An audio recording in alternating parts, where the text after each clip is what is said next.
I am Ms. Amrit Nagpal, and today I'm going to be one of the conveners for the event. Our event is live on our Early Child Development Forum, so tune in so that you can get all the live updates. We've had a lot of attendees who started tuning in, so we welcome each one of you. Let me start by telling you what ECDF is about.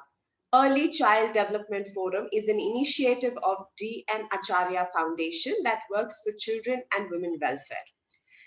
It aims to empower children, educators, parents, principals, and all the other stakeholders in the field of education through various programs such as webinars, seminars, one-day workshops, and many other conferences.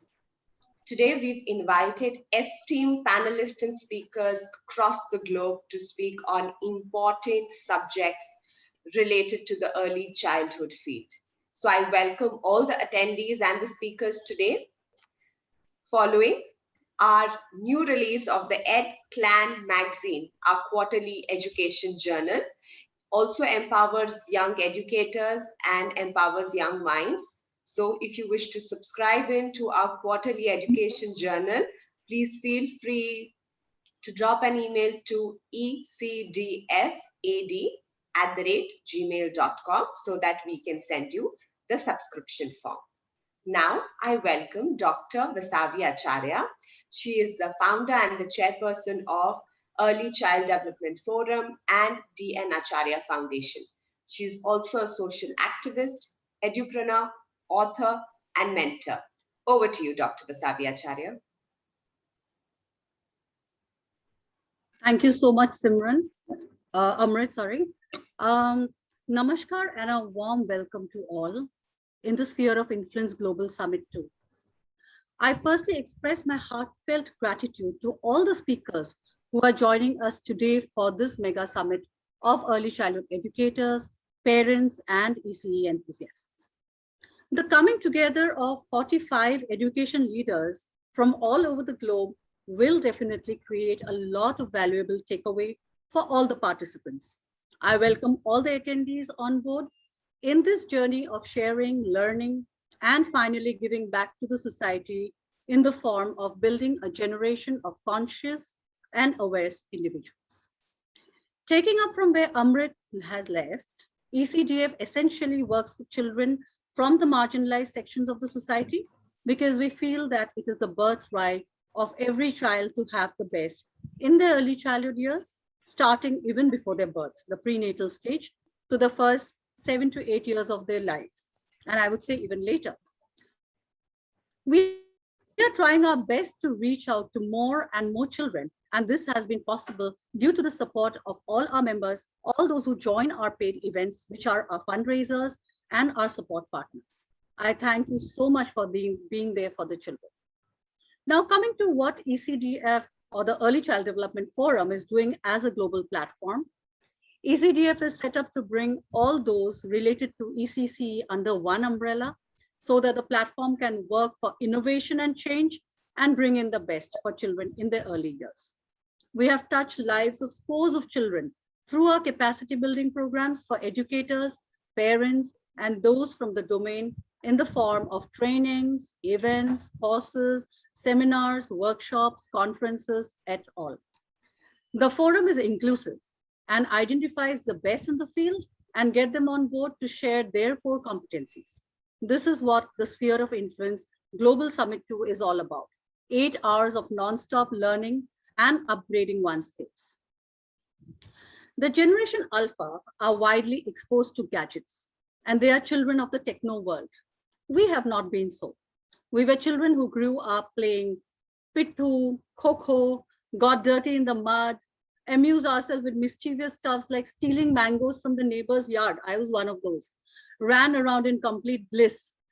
I would say I learned more outside the classroom than inside it. We were more emotionally connected with one another, and our joint family systems, joint families provided us a lot of support in terms of nurturing positive values, developing peer relationships, expanding our social skills, and so forth. The screen in our lives came at a later stage, and therefore we can negotiate ourselves out of it from time to time. We kind of have the control. Well, today's generation loves to be more on the screen than go out for a walk, play with the peers, socialize or communicate. They are more connected to the virtual reality than actual humans around them. Yes, they are present physically at one place, but mentally absent to the extent that once when I asked a child what he ate for breakfast, he said he didn't remember as he was watching a cartoon show. This has been more rampant since the onset of the pandemic because now screen is no more an option but a necessity. So educators and parents have to understand that a balance needs to be struck. In this techno world, children have to be on devices, but at the same time stay connected to the present, to this earth, to the people around them, to their inward self, as they need to be mindful and grateful because now is the gift, the present. This is something extremely challenging to strike that balance between the two social lives, online and offline. And me as a parent, I'm facing this too. But we need to work a way out as we have the responsibility to raise a generation that are not robots, but are empathetic, compassionate, kind individuals who think about their well-being and of those around them. And this is something we need to take up seriously as a common goal for the greater good. Today, I take this opportunity to announce the launch of Early Education and Development Research Center, CEDARC, a sister concern of ECDF, which will be conducting meaningful research in the areas of child education and development. We endeavor to publish our research findings on various topics in the months to come. I invite research-oriented early years professionals and students of the discipline to get in touch with us if they're willing to join the team. I will not prolong anymore because we are just starting a wonderful day of learning for all of you. Thank you so much for being a part of the Sphere of Influence Global Summit 2. Thank you. Thank you, Dr. Vasavvi Acharjya. I now take the honor of inviting our keynote speaker, Ms. Nabomita Mazumdar. She is the founder of Nabomita.com, a President's Awardee, recipient of 100 Women Achievers Awardee from the Ministry of Women and Child Development. She's a national chairman to the Confederation of India, Micro, Small, Medium Enterprises and Inter-Council for Technology too. She's also the advisor on the Council of Railways of India. She's also the advisor to Asian African Chamber of Communications. Welcome you. And she is going to be talking on the theme of today's sphere of influence, that is biodiversity in learning in the field of early childhood education. Over to you, ma'am. Thank you so much. Namaste and good morning to all the amazing leaders for education. And I can happily say that the nation and the world is in good hands when I hear such leaders talking about so passionately about education. Thank you, Dr. Acharya, for inviting me to such a meaningful platform. I speak over here, yes, more of a business person than of an educator because I have been in education. However, I have been in developing the products which are the edtech sectors and which is looking at the future. Why we are talking about it? Well, as Dr. Acharya mentioned, that the netizen, the the the children who are completely into the screen culture are the future. We cannot ignore them. And all thanks to pandemic, we have been exploring and we have been researching on what the trends of the education is going to be. And the one of the areas that is coming up is homeschooling, which is going to be which is going to play a major role across the world. It's not just India. Homeschooling was not really as active as it was earlier. It should have been in all these years, but certain facilities and certain faculties had to be developed, and all thanks to pandemic, this is one area which has come up really successfully. From India, we did have a lot of education products such as Byju's, which is considered to be an unicorn. However, as a business leader, we see that not enough. Why? Because it is just increasing the passive mode of education, which Dr. Acharya so beautifully shared, with the active mode of how childhood behaviors of running around the field actually taught them a lot more than the classroom. Here comes the next generation of education and the culture which is bringing up, which is coming up all thanks to this pandemic and the technology invasion in education. Y'all as an educator are not looking at any more passive learning, irrespective whether it's a screen, irrespective whether it's only through internet. Y'all are breaking grounds, creating more measures how you can create active learning from students. I salute you all who have been managing that those zillion documents in your inboxes suddenly bombarding since last year, because you have to check every assignment online.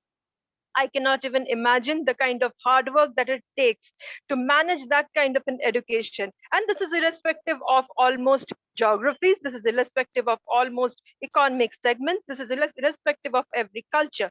It's the educators across the world who have upped their technology game and had been serving the education in the newest culture most bravely. Going forward, yes, we will have a very different concept of education, wherein it would be a hybrid kind of a learning, wherein yes, as the homeschooling will actually be a lot more active than it was in yesteryears. There would be scenarios wherein, just as Dr. Acharya mentioned, the launch of a research center, we will have such hubs created across geographies, accessible to the students, to the educators, for such a active learning from time to time. Yes, I'm sorry.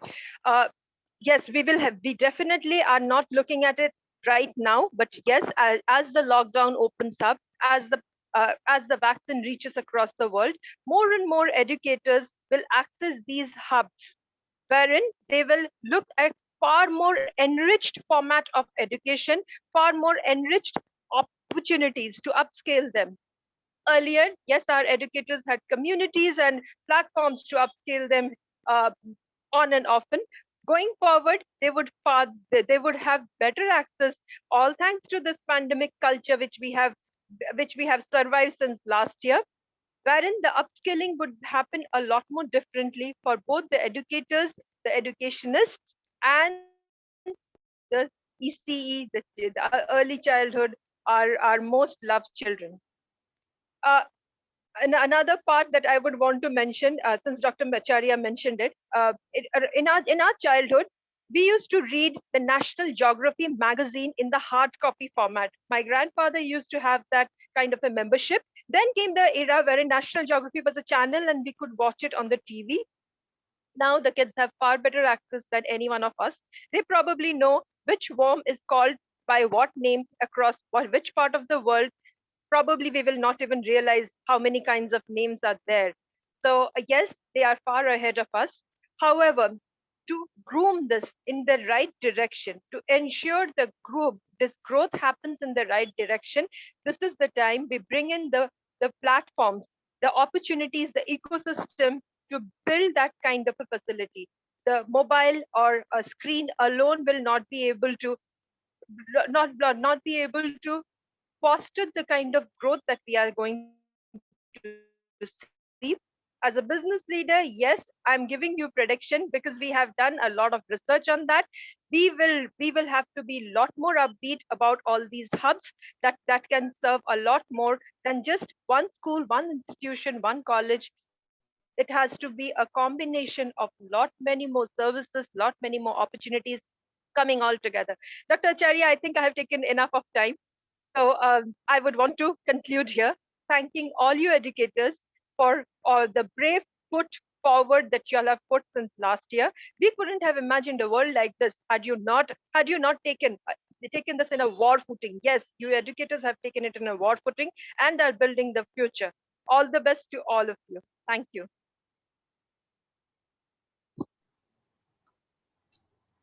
Thank you, Ms. Nabomita. That was some wonderful guidelines to all the educators and motivation to all of us. I now Want to welcome our first convener for the event, Ms. Simran Ballani. She is the Pedagogical Director at CCE Finland, that's in Bangalore. She's also the Zonal Head of ECDF South of India. She's pursuing her doctorate in education, and she's also a gold medalist in early child education.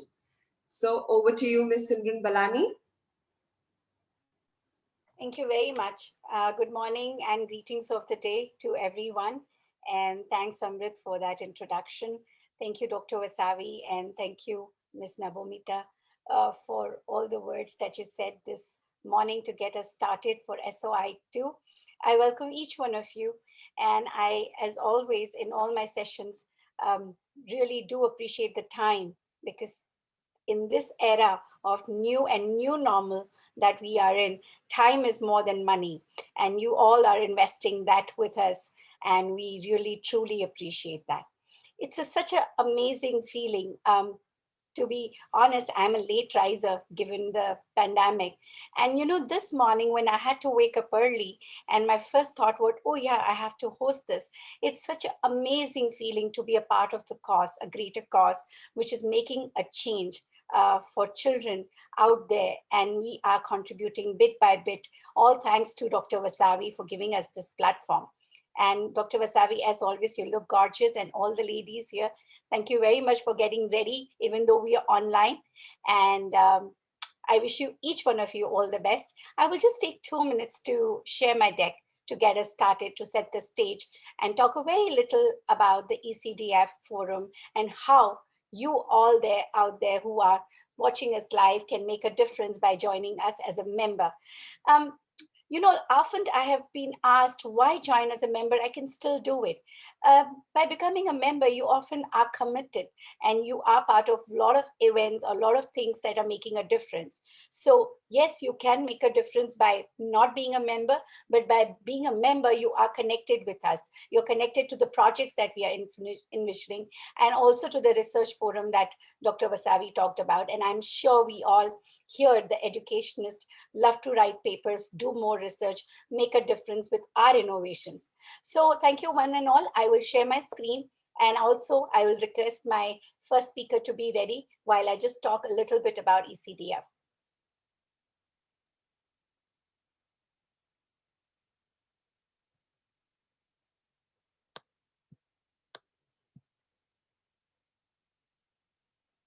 So here we are, Early Child Development Forum India, a part of D.N. Acharjya Foundation for Children and Women Welfare.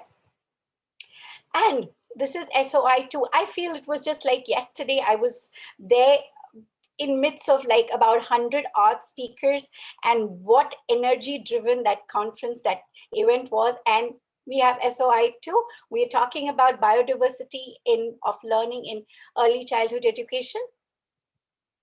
And we welcome you. And here are the conveyors. And thank you very much, each one of you, Dr. Kathryn, myself, Amrit, Swarleen, and all thanks to Dr. Vasavvi for keeping us energized and bringing all of these things, these opportunities for us to come together. And these are our sponsors. I would like to thank each one of you for supporting us, being with us in each of our events and making sure that you're there. This is also information about our membership. We will be putting more on the YouTube and Facebook channel of how to get in touch with us and how to be a member. And this is us. We are there in all the zones. We want you to be with us in one of these zones, wherever you're situated. I just wanted to keep this slide so that you could take a snapshot, take a screenshot, and make sure you get in touch with us. And yes, here is what we have lined up in the first hour of our segment. And we have great speakers from across the globe. So let me welcome our first speaker, Amoriza Gunnik. Amoriza Gunnik is inspiring artistic vision in the early years, and she's Ph.D. from Canada, early childhood arts specialist. The stage is yours, Amoriza. I hope you're ready. Yes, I am. Hello, everybody. Can you see my screen? Let me just stop sharing.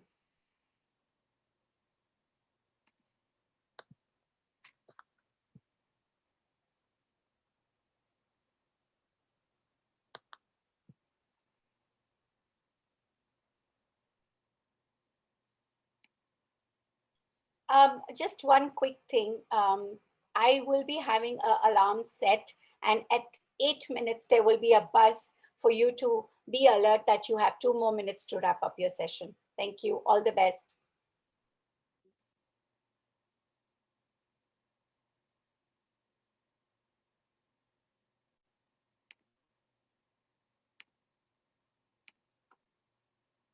A special thank you to Dr. Vasavvi Acharjya and the Early Childhood Development Forum for hosting this wonderful global summit. My name is Amoriza Gunnik. I am a Ph.D. candidate at the State University of New York at Buffalo. I'm also the owner of various preschools in Alberta, Canada, and my passion is early arts education. Today, I want to talk about inspiring artistic vision in the early years.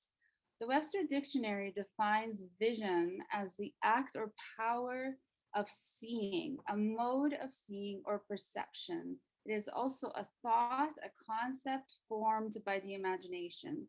So in this brief session, I will argue that inspiring artistic vision is about nurturing children's artistic perception, the way they see, they think, and conceptualize the world around them aesthetically. So supporting children's aesthetic perception requires a commitment to three themes. I'm sorry, I can't seem to be able to, there. Sorry about that. First, we must create a culture that invites, welcomes, and emphasizes creativity, artistry, and aesthetic design, stimulating engagements in various art forms and artistic processes. The benefits to children are numerous. They include nurturing their aesthetic perception and a sense of wide awakeness, facilitating their development of aesthetic appreciation and judgment, the development of an aesthetic frame of reference, and habits of mind. Arthur Costa, in his book Learning and Leading with Habits of Mind, defines a habit of mind as a composite of many skills, attitudes, cues, past experiences, and proclivities, denoting deliberate choices individuals make in forming intellectual behavior. So how do we get children to be thinking, to be acting artistically? How do we do this? So first, we must emphasize and place an emphasis on aesthetics. So setting up the environment as a third teacher that stimulates engagements in the arts for nurturing artistic habits of mind.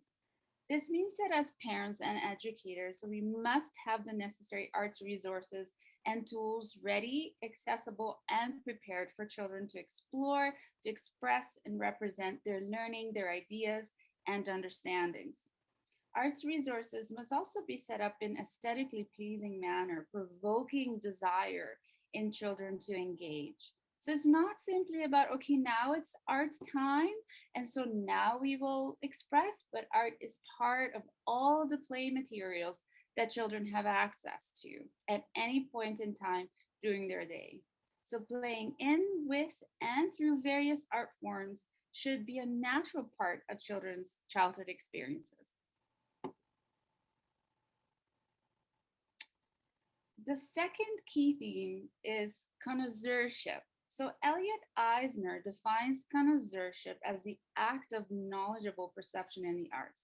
It is essential children are provided intentional experiences and instruction in the various art forms, as well as in artistic processes to develop both conceptual knowledge, so that's knowledge about art forms and the elements of the arts, but then also procedural knowledge, so how to create or how to perform in the arts. So this relates to technique. And finally, we must embrace a connectivity mindset, an integration mindset. So we discard the bifurcation that exists currently in the early childhood field that separates process from product in the arts. We know that good processes will lead to good products in the arts. We don't have to separate them. So for authentic learning and exploration in the arts, we must embrace both as well as integrate the arts with other non-art subjects and focus on big ideas, big questions that provoke and connect children with the world around them. So how is this artistic vision then brought to life? So for example, when we explore with children the topography of the earth, the various land and water forms, we bring in the arts, and through hands-on design-based processes, children create the various landforms. So we then invite children to use these very artistic canvases that they created with paper mache and paint, and they add loose parts to play with and create their own stories. So these very artistic creations and canvases now become part of their play. They can play on their art form.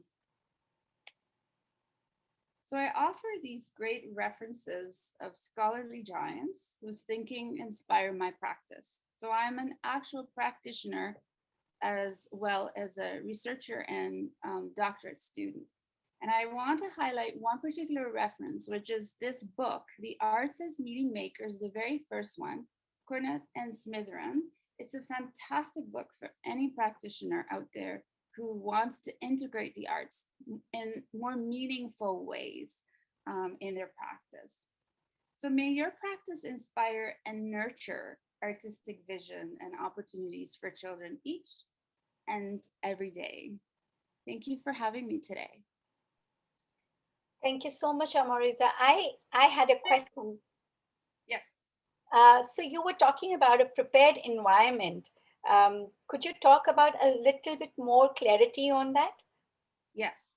So a prepared environment is an environment where materials, music materials, where drama materials, where art materials, all the different art forms are already prepared in the classroom. It is not simply brought out because now is music time, and therefore now we are going to do music for circle time, or now we're going to do our craft for the day or art for the day. It is a mode of being. So we create a culture where children, just the same as they go and they'll play with the Lego and other materials that are set out for them, art is set out, beautifully displayed, that they can go paint, play with music, make their own compositions ready as part of the childhood environment.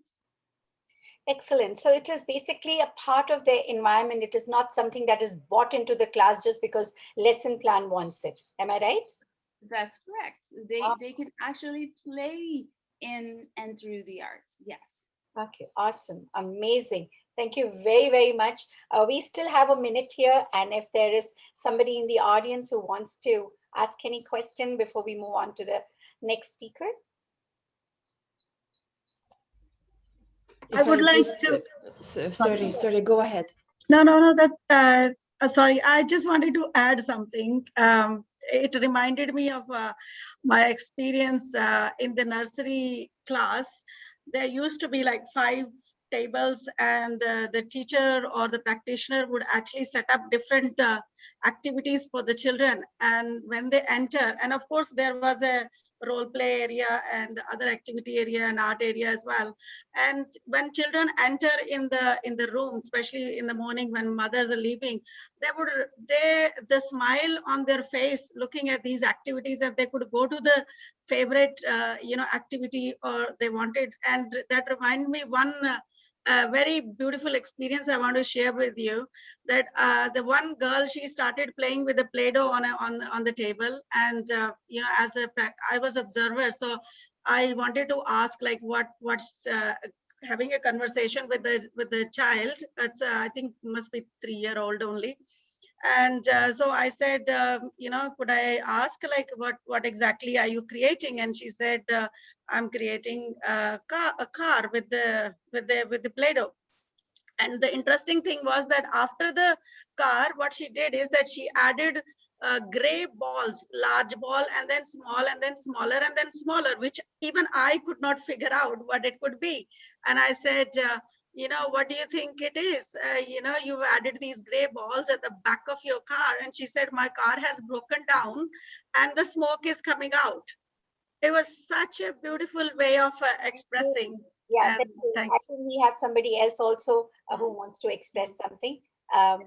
Yes, I just wanted to thank Amoriza for this wonderful presentation and share also our findings in our school. Just recently, we tried to integrate art into our English lessons. Unfortunately, all our subjects in our environment are disintegrated. So this time we tried to connect them a little bit. And we saw a huge impact.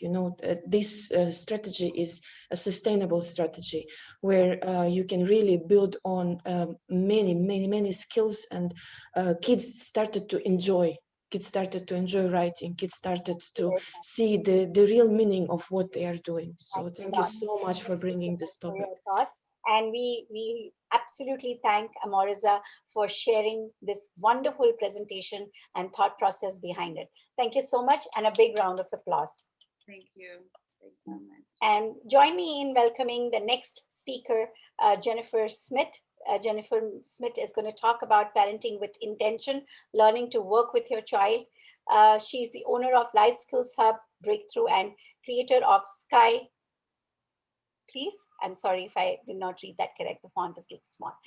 Over to you, Jennifer. The floor is yours. Thank you. Thank you so much for having me. And the Early Childhood Development Forum has just done such a marvelous job putting this together. And I appreciate having this type of platform to be able to share how important life skills are to me, and I'm sure to everyone here. And it's so wonderful to be part of such a miraculous group of people offering their time and services and skill set. I'm honored to be here. So yep, you said it. So my name is Jennifer Smit. I am the owner of Breakthrough, and I created a parenting game called Say Please. Actually, it's a skill set to help build healthy life skills in the home. Now, I got my start actually working in prison 25 years ago, and one of the things that would always came up was, why didn't we learn these skills earlier? And it was basics. It was communication skills and stress and anger management skills, that type of thing. And so it started there, and then my company started working in the communities, and so then we started working with teen moms, and then they always asked, how do we bring these skills home? And it was an excellent question, and one I didn't have an answer to. None of us really did, because we were working on the wrong problem. The problem wasn't necessarily just being able to provide the skills, but it's also trying to bring that home and the skills together so that they're acceptable and accepted. So that's always been a dream of mine. And so that's one of the reasons I created Say Please, in order to be able to kind of sneak some of these skills and communications and topics into the family, into the home.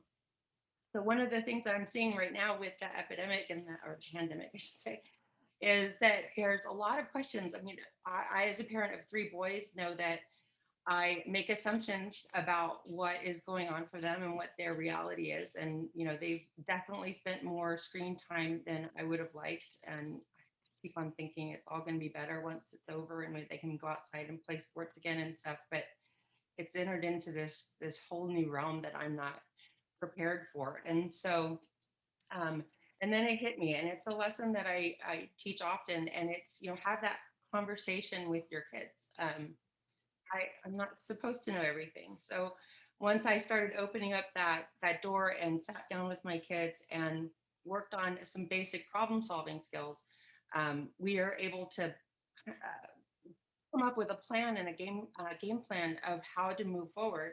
So what I wanted to talk about is just that, is problem solving. And it's the basic 5 steps. And I actually, because I didn't want to work with screens anymore, I wanted to go back to old school. I made little chalkboards. So the first step, as everyone knows, for problem solving is defining the problem. So when it's like one of the most overlooked or forgotten steps in problem solving. If I bet you that most of you would say, when you're faced with a problem or it's presented to it, your immediate response is wanting to come up with a solution. And that goes with that gut instinct rather than figuring out what the real problem is. So if you define, you just ask yourself the who's, the what's, the where's, the when's, and go through and really figure out what the problem is, you're going to have a much better solution in the end. And you're most likely not going to have either more problems after or have to revisit the same problem again later. So defining the problem, very important step. The second step for number 2 is, I gotta make sure the light doesn't reflect, is brainstorm. So once you're faced with a problem, clearly you need to come up with some ideas, and brainstorming should have no censorship, meaning that you should not stop yourself from writing down, and you should just write down anything that comes to mind. So when a problem could be, not having dinner on time, maybe you just buy a better clock or a digital clock, or you get a new dog, or, you just throw whatever ideas and you don't censor yourself about those solutions. And then you're ready for the next step.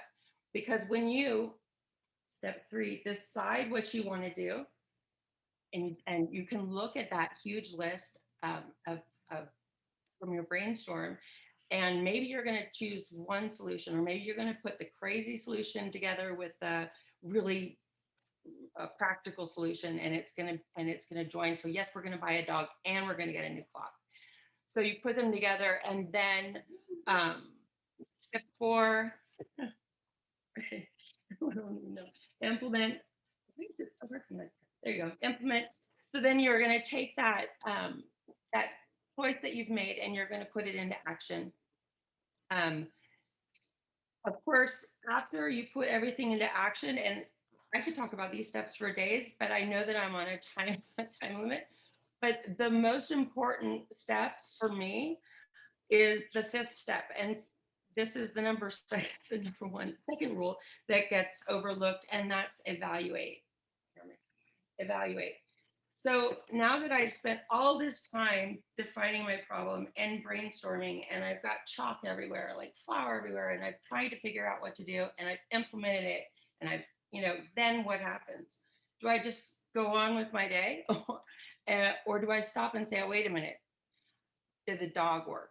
Am I cooking dinner on time now because I bought the dog? And now I look back and I go, you know what, the dog really didn't do anything. It's comfy, I love cuddling with him, but it didn't help me get dinner on time. So now I have to go back, and I might have to go back and look at that brainstorming list that I've saved, because I don't want to have to do it again, right? So anyway, so those are the 5 steps to problem solving. It helps come up with ideas of what you can put into the game for Say Please, for responsibilities that you're going to add in there, or people would add. And it certainly will help, I think, parents as they're coming into this new world of getting their kids going back to school. And like somebody was speaking with earlier about, some remote learning, some back in school. There's problems that are going on, and conversations that we need to have with our kids. And, following some simple guidelines makes it so much easier to have just a really basic conversation without it feeling like it has some type of agenda. So anyway, so that's really that's what I wanted to share. And I thank you so much for giving me the platform to be privileged. Thank you so much, Jennifer. And this topic has been close to my heart for quite some time, and developing life skills at early years. And I am working on the research area with CCE Finland on making sure that we are making this difference at the early years. And probably I will connect with you offline to learn more about your game. Yeah. And I loved how you presented. I need to do that, do it without the deck and go to old school. It was fantastic. It was superb. And of course, I have a lot of questions, but I will connect with you offline. I have like probably a minute and a half for the audience if they want to ask anything to Jennifer before we move on to the next speaker.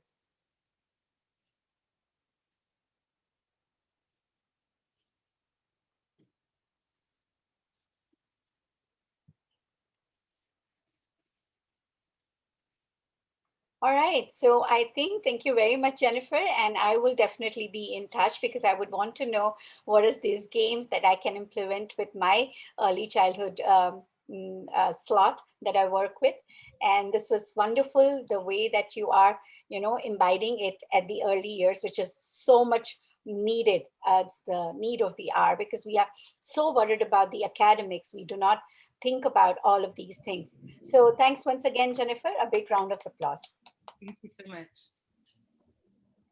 All right, so we move on to our speaker number 3, Harpreet Randhawa, and she's going to talk about losing valuable time, impact of COVID-19 on early childhood education. She's the entrepreneur, educationist, community builder, director at Wimspire Training and Consultancy Private Limited.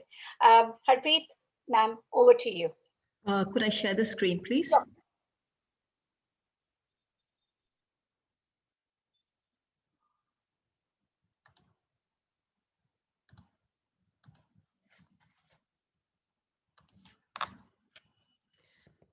A very inspired morning to all. My fellow speakers across the globe, educationists and school leaders present here. And of course, the august gathering watching us live on Facebook. Thank you for inviting me to this esteemed platform of ECDF. I'm going to share my opinion on a very pertinent topic relevant in today's unprecedented times, focusing on the Indian scenario as we go through this pandemic, and that too, the second wave. And my friends across the globe will also resonate and will be able to relate what I say. Losing precious time, the impact of COVID-19 on early childhood education. Today, I'm going to bring 5 perspectives to you. Maybe those will be the thought-provoking ones, and you could have your own insights. The unfavorable circumstances have not spared anyone, but the impact has been felt differently by different groups of people. For no other group does it have a permanent, irreversible, and irredeemable effect as it has on children between the age group of 3 to 6 years. It is the fact that early childhood years in a person's life are the most crucial in terms of development of physical, sensory motor, social, emotional, linguistic, and cognitive faculties.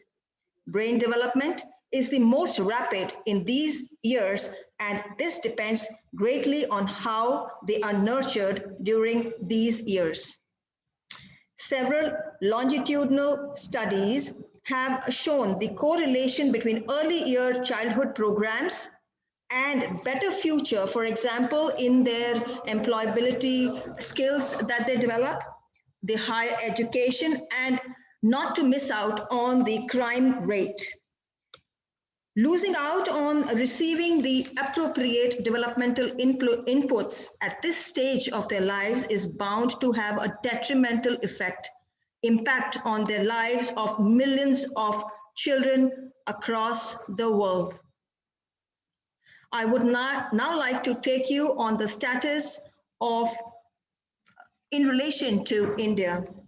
The developmental needs of a child in this stage, that is between 3 to 6 years, are multi-sectoral, involving elements like nutrition, health, safety, care, and play-based education.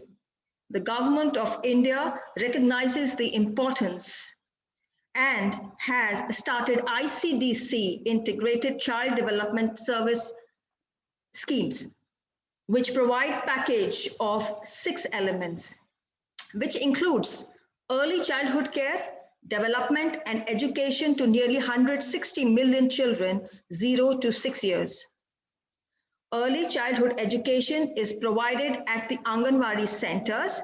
ECE is not the downward extension of formal education, but a combination of play-based learning using simple toys, storytelling, singing, and some amount of physical activity.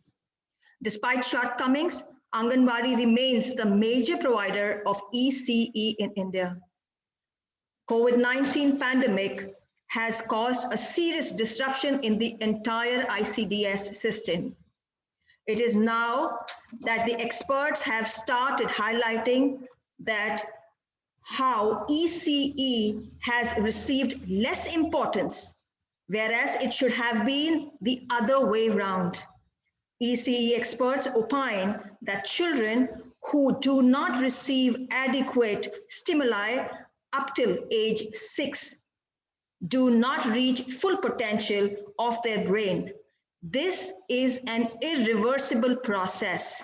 If one's age is surpassed, it cannot be redeemed.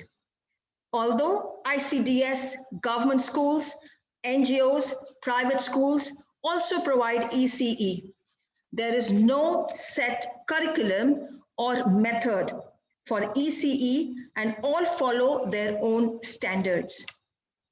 Although ICDS, government schools, NGOs, private schools, and they provide ECE, but there are specific issues that need to be addressed. Children between 3 to 6 years were receiving some form of preschool education before the current pandemic hit us. And the impact of COVID-19 on ECE has been felt. COVID-19 has completely upended ECE for a variety of reasons. As soon as the pandemic hit us, the Anganwadi workers present in about 13 lakh Anganwadi schools, centers were given COVID-19 awareness training.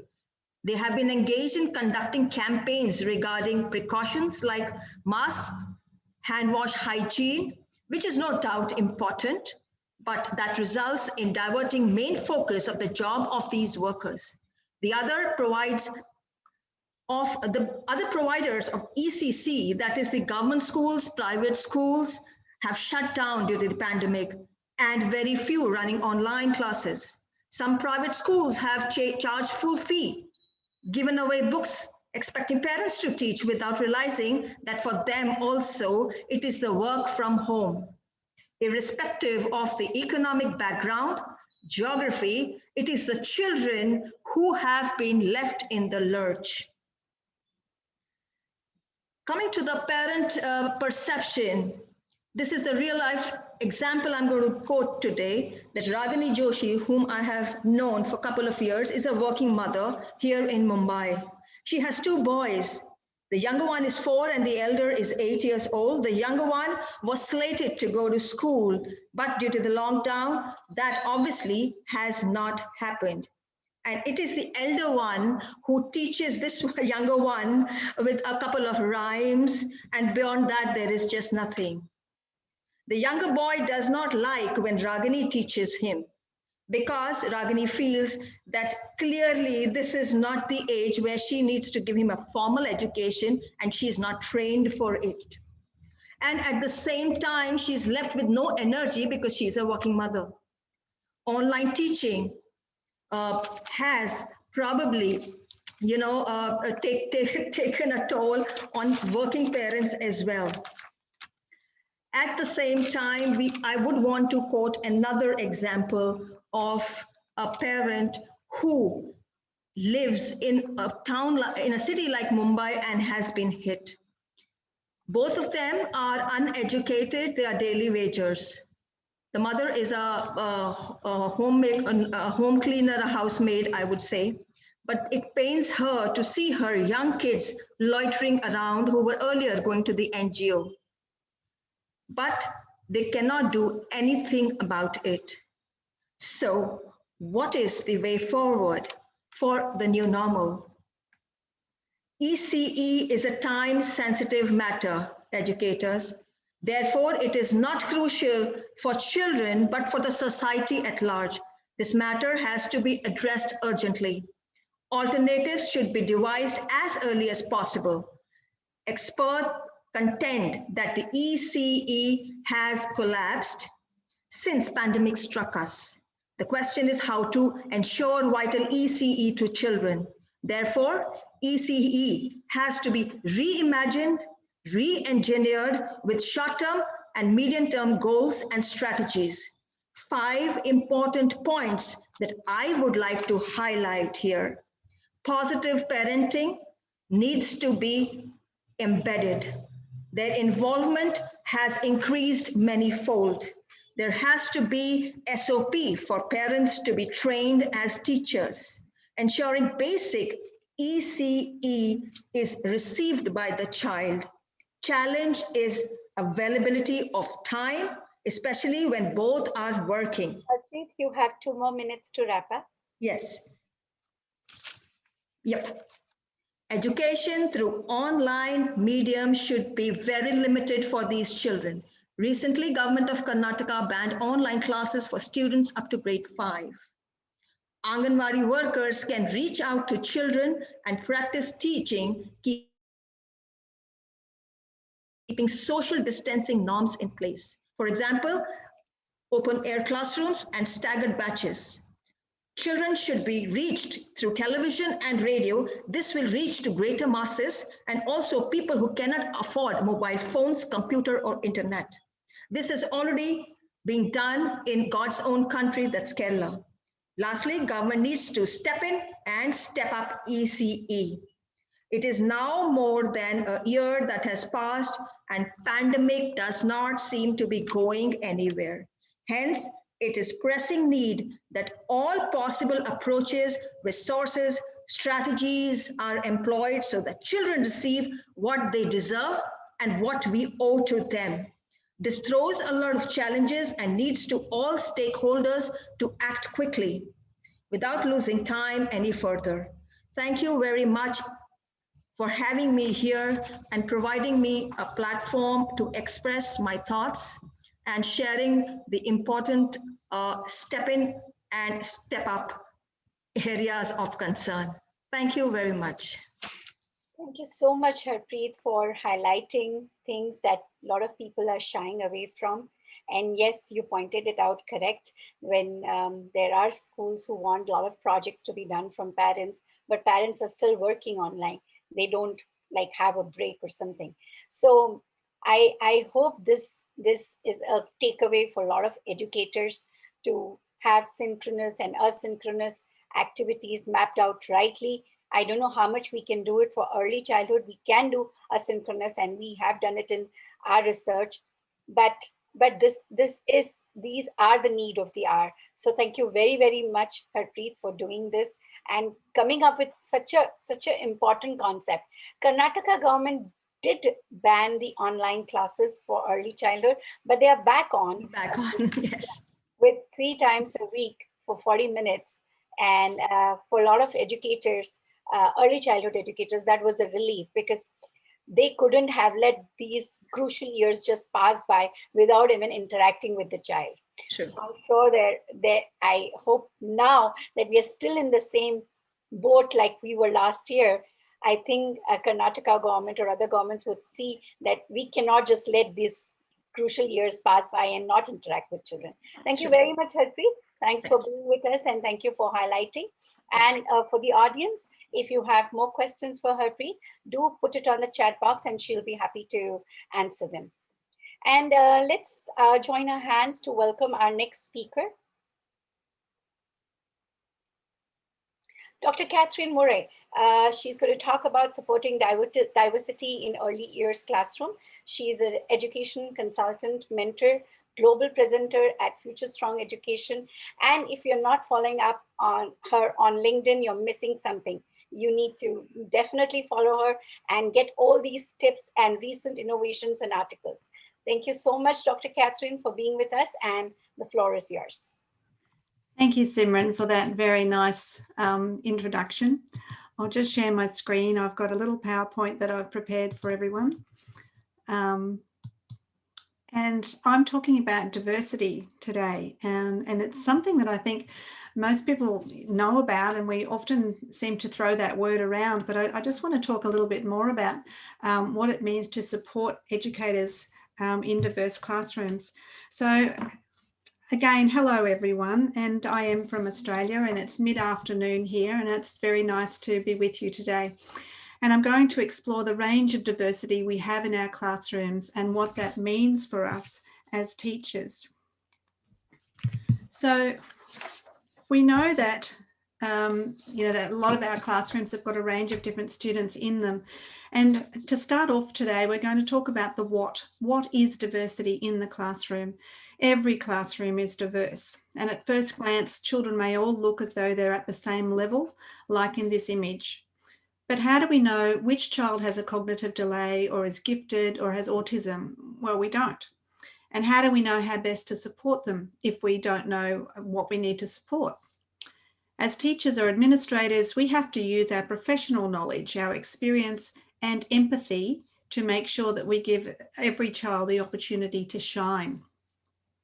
We've got to listen to the parents too, who know their children best and who can give us a little background knowledge and a bit of information that will help us to connect to each child in our classroom. So, every classroom is a diverse classroom. Some of the diversity comes from recognised or diagnosed differences or needs, and the term neurodiversity covers the diagnosis of all of these needs.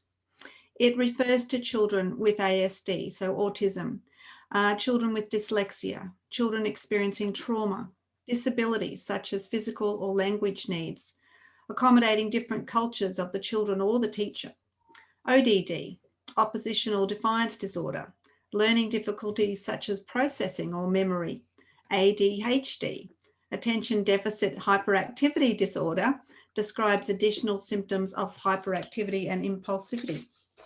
Anxiety might go hand in hand with trauma. OCD is obsessive compulsive disorder.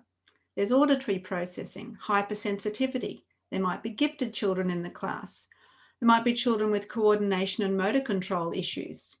ADD, attention deficit disorder, that looks like inattention or distractibility and a poor working memory. And finally, the involuntary Tourette's syndrome. Dr. Kathryn, are you sharing your slide? Because we cannot see your slides. You can't? Oh, yes, Yeah. I am. I thought I was. I was thinking, but I didn't want to interrupt her. Yeah, all right, yeah. All righty, let's see what I can do.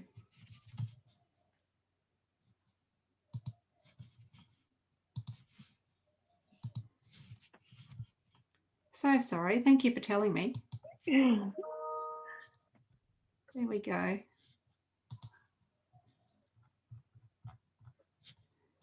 There we are. That's the slide that I'm up to. Right. Got it? Yeah. Great. Beautiful. Yeah.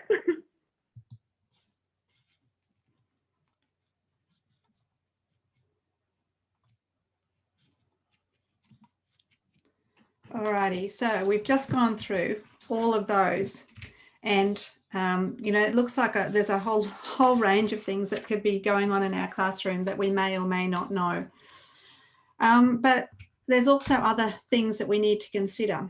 There can be other forms of diversity in the classroom that aren't always noticed or even seen as contributing to the culture of the classroom. There's things like families' socioeconomic level. There could be poverty, wealth, employed parents or unemployed parents that can add to the needs of individual children. It's a sensitive teacher who sees the covert or hidden diversity and ensures that each child is supported. So when we have a whole range of children in our classrooms, as professionals, we know that children move through developmental domains at their own pace, right? And as educators, we provide opportunities to allow this to happen. We know that children's growth and development in these domains happens at different rates. And to help us identify this, we have a range of milestones or generalizations that we usually use. But children with diverse needs are running their own race, and they don't always fit into the general continuum or the expected development. And that's where we come in with our expertise and our knowledge of child development and the teaching processes. All children, regardless of a label or no label, develop as individuals, and no two children are the same, as we all know already. I believe that in our classrooms, we should approach every child as an individual, whether they've been diagnosed and have a label or not. Don't get me wrong though, at times having a diagnosis for a child you're concerned about can be very helpful to point us in the right direction and can guide us to support the child's learning. And sometimes we need that label to access funding for additional support in the classroom, but a child shouldn't be defined by the diagnosis. Each of us are unique and each of us are individual. So what do we do to cater for all of these potential differences? Because, you know, it seems like there's a lot. How can we ever cope with all of this? Well, we need to design a classroom in ways to allow for the delivery of the curriculum to every child, no matter whether they are on the learning continuum. We want them to be able to access the learning. We want them to feel successful and positively to contribute to the classroom situation. So let's look at how we would do this. When there's diversity in the classroom, and that's every classroom, then we need to have a diverse way in designing the classroom and the resources that we use. Then we give children the chance to learn by supporting their diversity. They can achieve their own outcomes and experience a sense of success. Having many smaller spaces in the classroom and offering children a range of carefully planned but open-ended materials means that children of all levels can access the learning, whether they have a special need, are gifted, or suffer from trauma. This is part of my brain set formula that accommodates the needs of the brain when we're designing the learning spaces of the classroom or outside spaces. It's part of a process that I've developed. And offering simple materials like these gives children the opportunity to experiment and try out different concepts while they're playing. Then the teacher can follow up with some explicit teaching if need be, all because the child has learnt through play and learnt through hands-on learning. Mathematical concepts can be explored at the level that child is capable of meeting. So we can see all of the different mathematical language there of horizontal and balance and number and counting. But that's a lot, isn't it? We've got a diverse range of children in the classroom. We're setting up the classroom in a different way. That's a big load for us as teachers. And we spend a lot of time as parents and educators planning and preparing and designing and reflecting on our teaching. But let's consider why we should reflect on our own wellness as well. If we have to give ourselves, we have to give ourselves a little self-love so that we can give to others. Think about where you would sit on these dimensions of life wheel. It's from 1 to 10, there's a continuum there, with 10 being the best. And where would you sit in your wellness dimension? So when we think about the physical health, do you exercise? Do you eat well? Are you a healthy weight? So where would you sit between 1 and 10? Maybe you're a 7, maybe you're a 9, maybe you're a 2. Do you socialize with friends and family? Because we're social beings, we're humans, and we need to have a certain amount of social interaction. So where do you sit on the continuum? And are you stimulated intellectually? And do you love to learn? Are you connected spiritually? Do you feel safe, loved, and secure? And are you happy in your job? Well, taking care of the wellness dimension allows us to be in a state of well-being. Our self-love allows us to be well. If we keep this in mind, then we'll have a longer and happier career or parenting journey, and we can take care of all of those diverse needs in our classroom. So think about yourself. What strategy have you developed? What's a habit that you've gotten into that increases your physical and mental health and well-being? Maybe you've done some of these things, or maybe you'd like to implement some of these things, or maybe you do other things. But the point is that we need to consciously think of what we're doing, and we need to take care of ourselves before we can take care of others. So having a diverse classroom can be exhausting or exhilarating with the new challenges. Challenges are easier to manage if you're looking after your own well-being. Humans are social creatures, so we need to interact and have support from others. So we should physical distance, not social distance. And we should strive for inclusion, not exclusion. So don't forget, if you have a diverse classroom or you have a child with additional needs at home, then you must take care of yourself first. And with this time of so many screens, and we've just been talking about this from the previous speakers, you know, let's give ourselves a virtual hug right now. So put your arms out, everybody, and let's pretend to give the monitor a virtual hug, and let's hug each other, because if we were in a real room, we might be doing that when we say hi to everybody, and it's important to make those connections with each other. So just to finish up, in closing, I'd like to acknowledge that we all wear many different hats and have many different tasks every single day. You can see just some of the things that I juggle, and I know that you would be doing similar things, juggling a million things a day. So it's really important that we give ourselves some self-love so that we can continue to be strong. And I wish you the very best in your diverse classrooms. Thank you. I hope that you found this helpful and interesting. Thank you so much, Dr. Kathryn. And this is like a good reminder to us educators, especially if you're working with a diverse crowd of children, as to take care of yourself, because it can get sometimes overwhelming. And not to forget, while we are having different hats, we still have the home to take care of. That doesn't go away, right? And it comes with us. One of the very, very nice points that I liked was do not define the child by their diagnosis, which often so, though we discuss in the forums like these and we discuss in the trainings, but often gets missed. So it is a good reminder that we do not diagnose them or define them. I mean, not diagnose, but define them and put them in one category, especially the early childhood educators, because, you know, we sometimes think that children don't know, but they do absorb. They do absorb everything and they understand. So thank you for bringing this to the limelight. And I really, really appreciated your time. Thank you very, very much. And You're welcome, Simran. Thank you.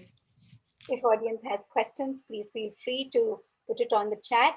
And with this, we close our first segment of the speakers. Thank you very much. And now I will share my screen and welcome the second set of speakers.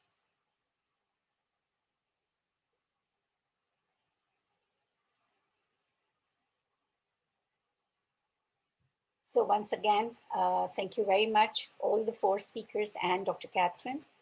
And here are our set of next speakers for the slot of next 1 hour.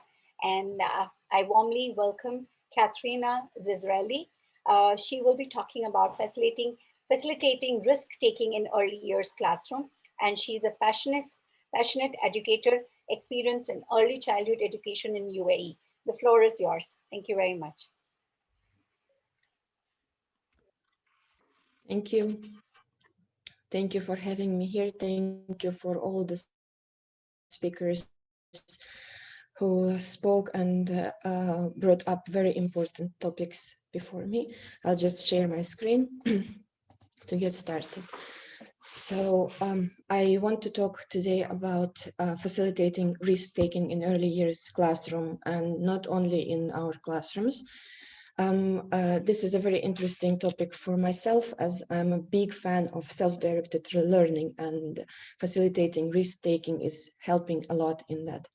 I'll just start the slideshow.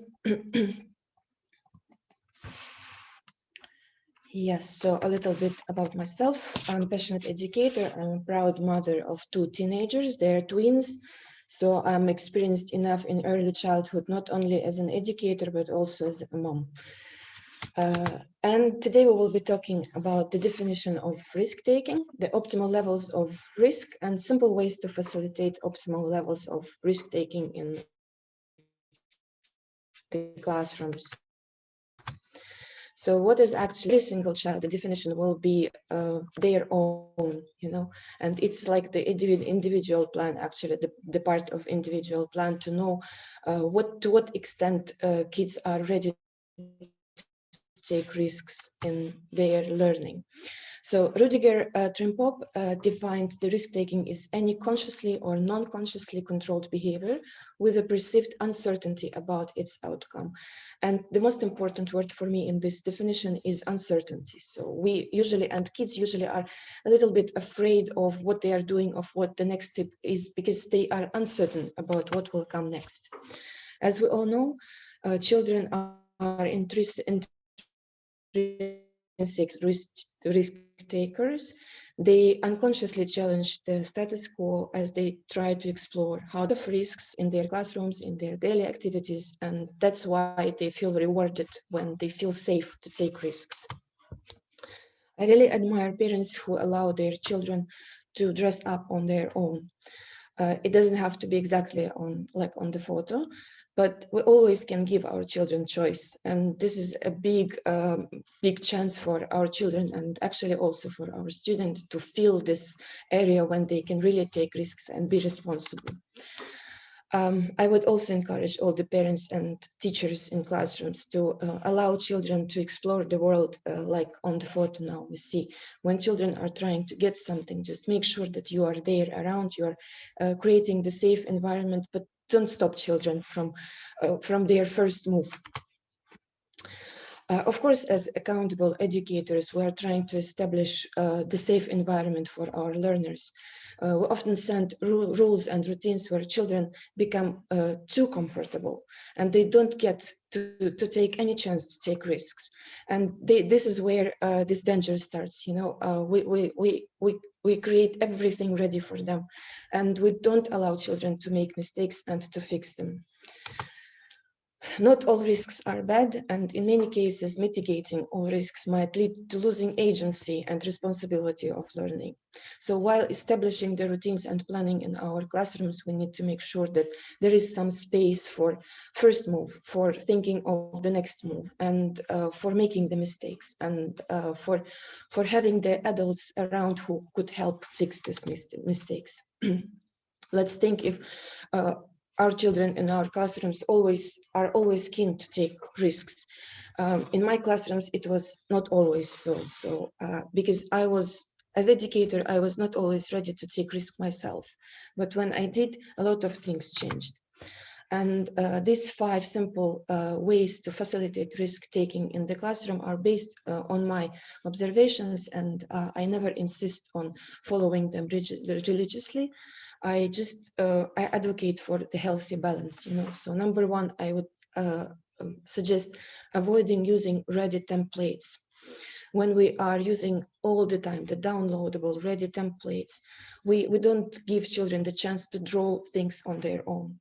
We can, of course, print out the apple and let them color it. And maybe in some activities, it's very important. But when it comes to art, when it comes to illustration of their own story, it's always better to give them the chance to draw on their own, whatever they need, whatever their imagination says.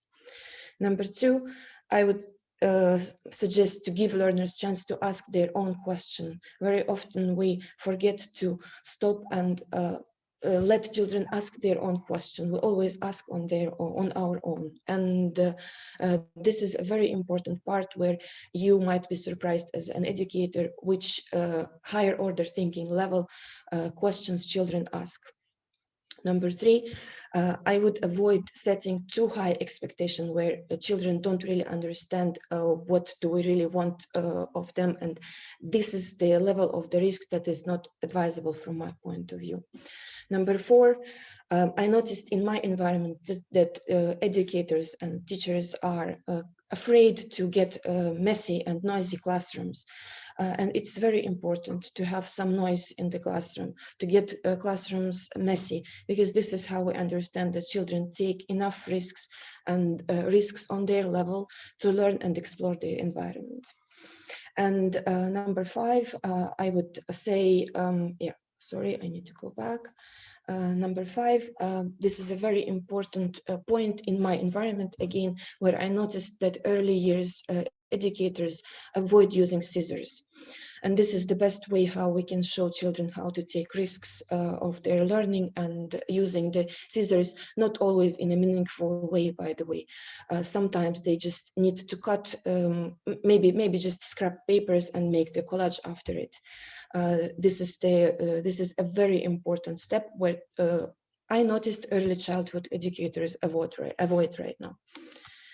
These are some examples from my own classes where I avoided using the ready downloadable templates, and I just modeled some art lessons, some art strategies for my children, for my learners. And obviously I got the result where I can see as an educator that my student took enough risks and got something very authentic in the end.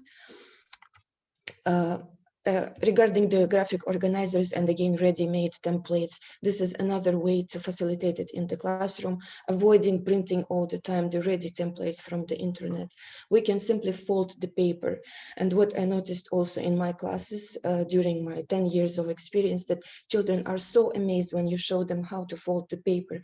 Due to all the technology, integration in our lives, kids simply forget these simple things, and they don't even know. Adults forget to teach children, and the level of amazement when I show how to fold the paper and get this 3 or 6 windows to write in is just amazing. The energy is always getting up.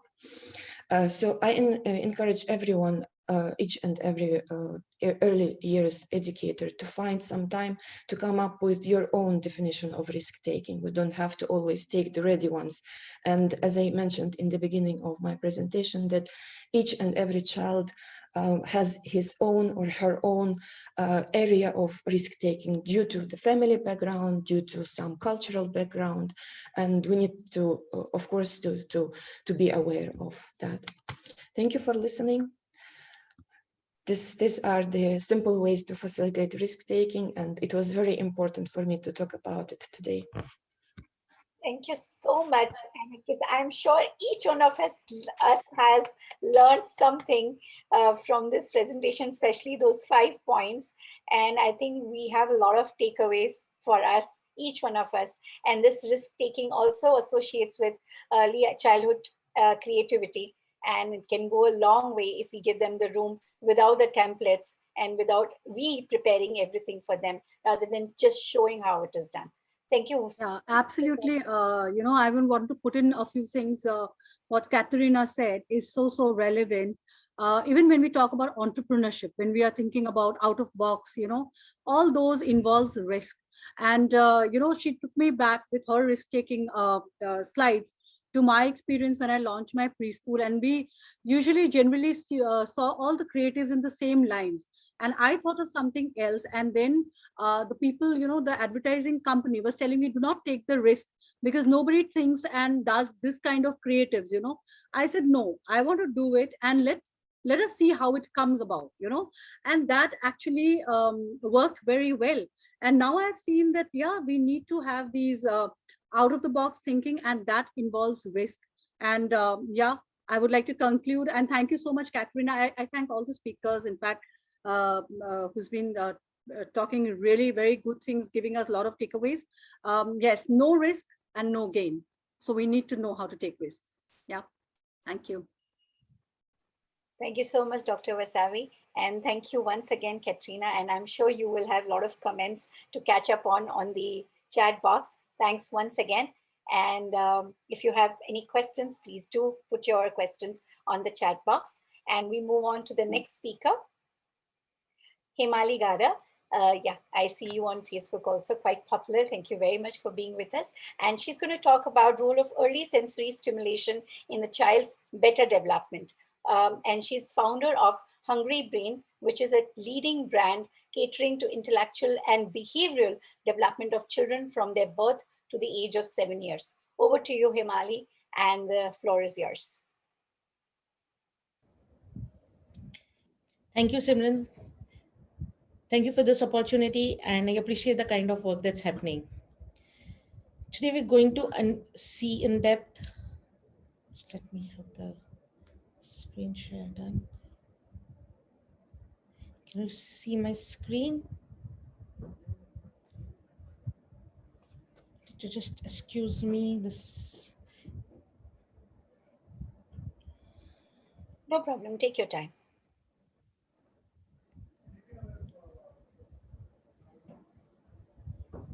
Is the screen visible? Yeah, we can see that you're trying to save it. Oh, so sorry. No problem at all.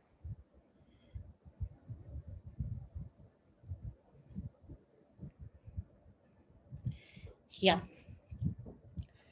Role of early sensory stimulation in child's better development. I'm Himali Gada, founder of Hungry Brain, and I cater, and we as a team cater to sensory development as soon as from the day of birth till 7 years. We've seen that this plays a very important role in the kind of life that the human being has. So the initial years, the few years that we would say, a few months to be very precise, that's the foundation of the entire life. So we start with sensory stimulation. So what is sensory stimulation? It is the input that activates senses. Any of the five senses: smell, sound, texture, touch, that's touch. So any information that the senses take, and then they activate, and then they send message to the brain. And early sensory stimulation can be started from the day of birth itself. That's giving direct sensory stimulation to the baby. There are ways where a mother can give sensory stimulation to the baby while in the fetal stage, but that's not in our control. That comes via mother's senses. But what access that we have is from the day of birth. It is said that babies are born learning. The ability that babies take in through the environment is through senses. And the first step of learning is taking in information. And this information, the ability to take in information, for us, we adults have, is taking 147 bits of information every second. That's what the role that we have is. So if you could see this image, if I'm holding this image in front of you, there are different kinds of things that you will see. There's a person, you would say gardener, he has a hat, shirt, the color of the shirt, trouser, they all are bits of information. The surprising thing is that babies capture 2000 bits of information every second. And that's almost 13 times and more faster than what we adults could. Here is one important thing that we need to understand as parents. We as adults would see that baby is young, delicate, not capable of more things. But the fact is, this young babies, it's not that they are not capable. They're not capable to perform activities like what you and I do, we do, adults do. But the kind of learning ability that they have is enormously high. The speed at which their senses take in information is enormous. So we'll see how sensory stimulation plays a role in the baby's development. That's a human brain. Every activity that we do is being controlled by our brain. And all the information that a child takes in is through touch, smell, sound, vision, or taste. Those information are passed to the brain via sensory nervous system. Now, the sensory nervous system has to be developed. So at birth, the baby who's cannot see the environment around, and there would be the time where we start with black and white contrast. Now what happens is there has to be a connection which plays an important role. If there are two fingers, like I've just kept two fingers side by side, if I'm seeing this finger, my focus on this finger would be blurred. But when I'm focusing on this would be blurred. So there's some focusing, like a camera focus that we do, there's some focusing happens in the brain and the way the pupil sees things. All this part is called developing a pathway. A sound which is heard. The sound, is it heard from this direction, that direction? The clarity of understanding. Okay, I hear the sound from my right, and that's like far right. That's the understanding that every senses develop. And this understanding can be strengthened by stimulation. Now, the role of stimulation, again, it's just not stimulation, but a repeated stimulation in a way that the pathways become strong. Pathways between these senses, the sensory nervous system and the brain. This pathway becomes smooth, and then brain can understand every input in a better way. When the brain gets input, that's where the brain starts understanding it, analyzing it. There's a lot of thinking that happens, and then it starts responding accordingly. And that results in the brain development. So there are so many different information that the child gets, the brain gets in, and then brain will start working on certain information, will have combination of information, like there was a loud sound and someone went. So that's the sound of doorbell. And someone is going when the doorbell is ringing and opening the door and people come in. And when people want to go out, it's not doorbell, but then the opening of the door. So all those things are being understood by the brain, and then it develops the platform of the further thinking. With all this development, there is an output via motor nervous system. So brain will understand something, and the information that was taken by sensory nervous system is now been worked on, and now the information goes to the body is via motor nervous system, where the body parts would be taking actions like turning the face toward the sound, or have more focus on the inputs, body movements, and many more things. So this sensory stimulation that we give, that enhances the pathway. And these pathways are the foundation of every activity that brain does. The smoother the pathway, better the functionality. It's like you have a Mercedes or a Ferrari on an express highway which would go at a very high speed, but on a highway which has got pit holes, it cannot go even at the speed of 100 kilometers per hour. So that's where the pathways matter. The smoother the pathway, better the speed of input message through sensory nervous system to the brain, motor nervous system, and the outputs. Just a small video to get a clarity on the input, brain function, and output. So input, that senses got when parents touching the touch that the baby gets in a different way, and then brain functions at a different level. And then there is an output to smile, laugh, turn around, and that's a phenomena of work.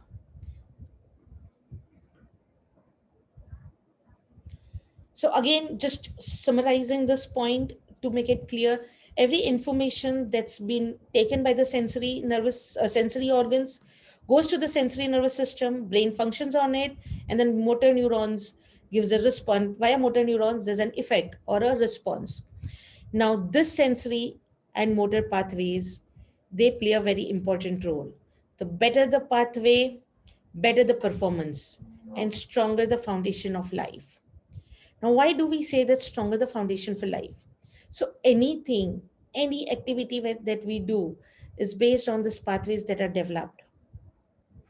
And when we say brain, there's a fact of human brain.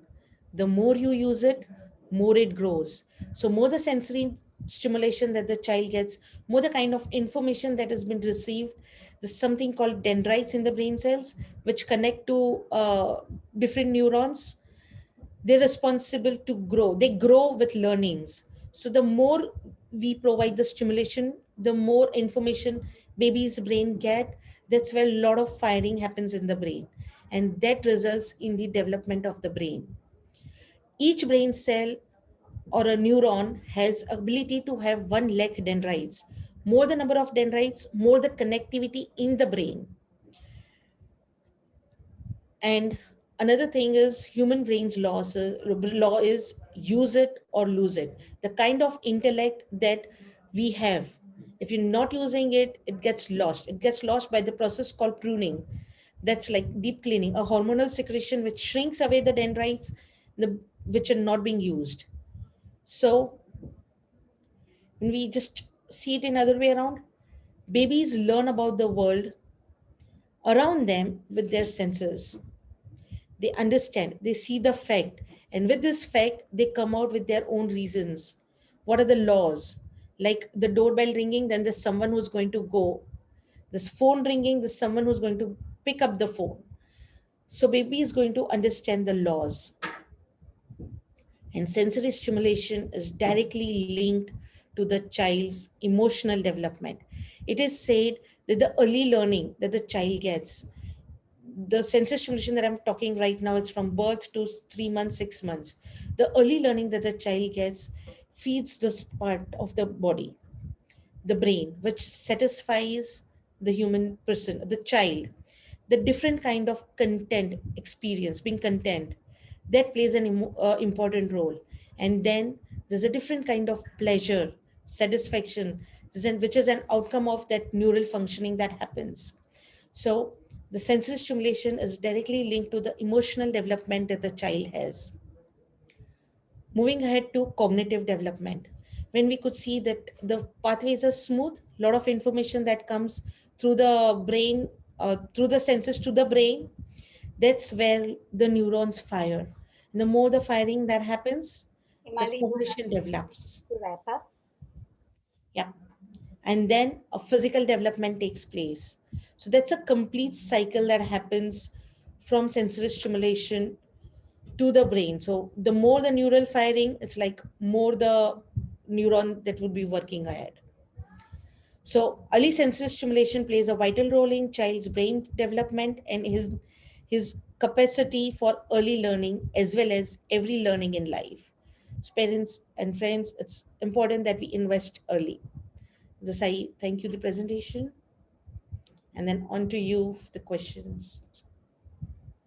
Thank you very much, Himali.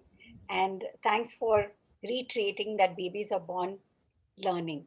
We often forget that, right? That's why we keep, so this is such a nice flow of connecting things, right? We need to give them that room to take risks. We need to give them the room for creativity. And it is good. It's a scientific fact that you're presenting in front of us about brain and how it is like, babies are born to like learn on their own. And we just need to provide the room. That's why we are called mainly now facilitators. Thank you so much for such a great and insightful presentation. And if anybody has questions, comments, please put it on the chat box. And yes, a big round of applause. Thank you very, very much. All right, so thanks a lot. And we move on to our next speaker for the day. And do remember to leave your comments and questions for Himali in the chat box. And join me in welcoming Girija Gopinath, and she's going to talk about mind wandering. Very nice. It's such a fantastic topic. An ardent practitioner of mindful living and just being. Over to you, Girija. The floor is yours. Thank you, Simran. Good morning to everybody. Thank you, Dr. Acharya, for giving me this platform to talk about something that I'm really passionate about. I'm honored to be here sharing space with all of you distinguished educators. My name is Girija Gopinath, and I am a mindfulness practitioner. In the next 10 minutes, I shall answer the questions most of us have on the concept of mind wandering and the neuroscience behind it. So a few questions that I would like to raise is, what is mind wandering? Where does this mind of ours wander? What drives the mind to wander? What are the costs or the benefits of mind wandering? In short, we will look at the upside and the flip side of mind wandering. Is it possible for us to reduce mind wandering? So we will look at some simple tools, techniques, or examples to manage our mind from wandering today. I hope all of you are here with me today. So first of all, let me tell you one honest truth. People's mind do wander a lot. And I'm sure all of us have experienced it a teen number of times in our day-to-day life, right from childhood through our adult life, and now as well. So then what is this mind wandering? Mind wandering is a very, very common everyday experience or phenomena in which our attention becomes disengaged from immediate external environment and is focused on the internal trains of thoughts. So let me put it very, very simply. I would say attention is lost, focus is disrupted, not engaged with the task on hand, not in the present moment. Minds and thoughts shift elsewhere from here to somewhere else. So then let's see, where does this mind of ours wander? Researchers say that 47% of the time, people are thinking about something other than what they are currently doing. I hope all of you are listening to me in the here and now. All right, which means half our lifetime, we're not in the present moment. Then where exactly are we? if we are not in the here and now. When our mind wanders, it disconnects from the present moment. Time travels to relive the past incidents or plan the future events of our life. An untrained mind is said to be like a monkey mind, jumping from one branch to another without any anchor. An untrained mind does not know how to stay still, to stay focused at the task on hand. And hence, we call this state as mind wandering, because it is not in the here and now, and it is not at all in the present moment. So then if we're not in the present moment, where are we? Where is our mind? Our mind, this mind of ours, is either busy ruminating about the past incidents, which is done and over with, or fantasizing about the future events, busy planning, which may or may not occur. And hence research has found that mind wandering is an unhappy mind. Why? Because when our mind is busy ruminating or reliving past incidents, we are more often thinking about unpleasant thoughts with negative emotions like guilt, resentment, grievances, or sadness even. And when we are busy fantasizing and planning about the future, there is an element of anxiety, tension, unease, and fear, which is actually an energy drainer. And so it is concluded that a wandering mind is an unhappy mind. Why? Because in essence, when the mind is oscillating between the past and the future events, it's either judging what has happened or comparing what may or may not happen. The mind is not focusing on what is actually happening in the here and now, and hence missing the vital part of life. And it is actually a lost state of mind. The mind just fails to experience the present moment as it is, whether it is beautiful or otherwise. Now, is this always so? Is the wandering mind always an unhappy mind? Not really, but we do miss the point. So while the flip side is negative thoughts and negative emotions, the upside of a wandering mind is creativity and innovation. When we allow our minds to flow freely, then that's when new ideas are born. New thoughts come into action. However, it is also imperative that we train our mind from wandering here and there. So then how do we train our mind from wandering? And also, can we actually plan our mind to wander? Yes and no. We don't need to control our thoughts from flowing at all. What is advisable, however, is to manage our train of thoughts, to be in the present moment. So every time you feel your mind is just wandering here and there, bring it back to the here and now. And how do we get our mind to the present moment? By concentration training. How do we teach children? How do we teach adults to concentrate, focus, and be attentive, to be here at this moment? By using your breath as an anchor. So one can simply begin by watching the breath move in and move out. Start counting. And then your mind will again go away elsewhere. The minute you notice that your mind has gone here and there, get it back. Realize that your mind has wandered. Noticed, simply get it back. Reorient your attention once again. Watch your breath all over again and count it. Breathe in, breathe out. So by doing so in a regular fashion, at a set time, in a set place, as a routine, day-to-day practice, you can train your brain to concentrate with the help of using your breath as an anchor. You will find that you're more focused, observant, attentive, and able to get more things done because your time is not wasted. You're ruminating about the past and fantasizing about the future. And why is this so important to train your brain to concentrate, to be able to be in the present moment?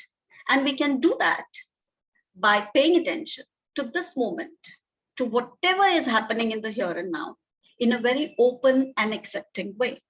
Do not judge, do not compare, just accept and experience whatever it is. So some of the best methods to refocus our wandering mind: A, don't multitask, do one thing at a time, experience one thing at a time. One can accomplish task more effectively, more efficiently, and more quickly by focusing one event at a time. We're all used to multitasking. Multitasking is a myth. A wandering mind can be tamed to focus by paying attention through meditation. I've already shared how to anchor your breath and watch your breathing and breathe out. Helps you to concentrate and focus. Kick off the stress. Try to keep yourself happy and away from stressful conditions by focusing on things what you're grateful about. There are so many beautiful things in this world that you have. You're so much more richer. Do not undermine yourself. Take short breaks to channelize and refocus. The minute you feel your energy is drained, just give yourself the 10-minute break. Focus on your breath. Get yourself energized. Get yourself charged. Get yourself channelized into the task on hand. Keep your eye on your thoughts. If your mind wanders here and there, catch it. Bring it back. Do what you are doing at the moment. Improve your working memory. How? By exercising. The way you build your body, your mind muscles also need to be exercised. Give it good nutrition, plenty of water, fresh food, daily meditation. The lesson here isn't that we should stop our mind from wandering entirely. After all, our capacity to revisit the past and imagine the future is immensely useful. And to some degree of mind wandering is probably unavoidable. It's a reality of life. But the results do suggest that mind of wandering less often could substantially improve the quality of your life, because you're experiencing life as is. If we learn to fully engage in the present moment, using the few examples that I gave you, and anchoring your breath, watching your movement of breath inside and outside with the tools of mindfulness, we are able to cope our life more effectively with the bad moments and draw even more enjoyment from the good moments. Our children watch us, our children observe us, our children learn from us, and hence it is important for us as well-meaning adults to practice so that our child watches us, incorporates this learning in his or her day-to-day life. Thank you so very much for listening. Thank you very much, Girija. I think you had everyone's attention. Thank you so much. Without using your deck also, you had all there. And even though we were going here and there in our thoughts, but we would probably learn better to catch hold of it and not get into the anxiety mode. So my day is wait. And also for pointing it out that always it is not a bad idea, because it could lead us to our creativities and innovations. Yes. And multitasking, I'm sure it is a kind of a debatable topic given the kind of things that we are juggling, but I'm sure we can talk to you offline. Thank you so much, Girija. And for everyone who is smiling out there, do put your comments for Girija and questions if you have any. And let's move on to the next speaker.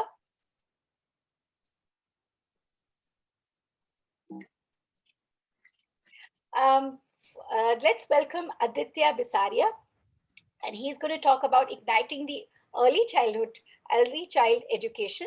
And he's managing director of Ganges School, managing director of Ganges Fanshala, director of BBH Inter College, and director of KKH Girls Junior High School. Welcome, and the floor is yours. Namaskar. First of all, am I audible? First of all, congratulations, Dr. Vasavvi, for this wonderful event. The way it is going on, awesome. Thank you so much for giving me the platform. And Simran, you are doing an excellent job. Lovely, you are holding all of us together. And yes, to start with a wonderful session, the things which anyone can learn in years has been shared over here in just a small span of time, and everyone has shared the proper inputs. The way it started means Girija has rightly shared all the points of mindfulness and how to control the mind, and parents definitely need them, because if they are going to live in present, they will be able to handle their children who actually live in present. Because the moment you get distracted, you will see they are into something else, holding something else and going for something else. And yes, the way Himali has shared the process of brain learning, it's really awesome. Actually, parents and teachers do watch this out. You will understand the reasons of why the child is behaving that ways. And Gigi's, Girja Gopinath, Gigi, her inputs will help you how to handle yourself while these things are coming up on your way.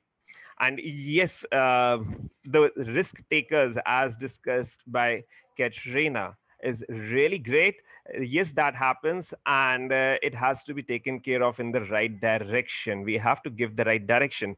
So before I start, I would like to share out this thought that plants are shaped by cultivation and men by education. Now, education, which encompasses developing the mind, body, nurturing the soul, learning specific skills, imparting good judgment and wisdom, creativity, desire to learn, unlearn, and relearn, and to carry this process for lifelong. Why? Because life is the best teacher. So if we are the best student, we will get the maximum out of our lives. So, what if we start creating good learners for life? And why not we start it early? So, from when should we start this process and who should start? This is the biggest question. Before I answer this, let me share my another thought for the human life. Human life is like a mountain river flowing for a swift, taking everything along with it. There is no moment, no intent, no second when it stops flowing, but it goes on flowing and continuing. And similarly, our human thought process and the brain keeps on learning every moment, every second. But can anyone actually teach anyone? Has anyone taught us? No. It is our own focus, our own interest. So teaching cannot be forceful, learning cannot be forceful, not only for us, but also for our young ones. We all learn when we are interested, we concentrate, we are observant, we are persuasive, we imagine, we create, and we are ready to encounter the hurdles with happiness. The feeling of independence shapes personality and gives confidence, which also creates the zeal for learning and performing. And the feeling of being loved creates the everlasting bonding of togetherness. So, now coming back from where should we start? We all know that period from the birth till the age of 8 years is the best period for learning and development. So, shouldn't we start the process of learning for our children from the moment he or she is born? Can it be started? Yes, it can be started, and which we have seen in the presentation of Himali Gada. Children are born learners. So, what exactly happens is during the initial months of the birth, children have just the need of biological need of crying and sleeping. Now, why do they cry? They cry because of hunger, they cry because of wetting their diapers, or through other problems. So, if we are able to understand their need and we start from there, the child also develops the bonding of trust with the parent and the caretaker. So during the first 6 months, it is all the biological needs. And if we are handling this with the right touch, feeling, the tone, the vocabulary, the speech, the thought process, and the right positive approach, mindful being in present, all this is communicated to that little one. Why? Because learning process of human beings is contagious. They learn from each other and it multiplies rapidly. So parents, during the first 6 months, you are not only giving care to your baby for the feeding and changing diapers, actually you are laying the foundation for looking the life positively with trust, with faith, making them understand, yes, your problems will be solved. So they automatically develop that patience and understanding with you. Yes, it takes time. It doesn't happen in a day.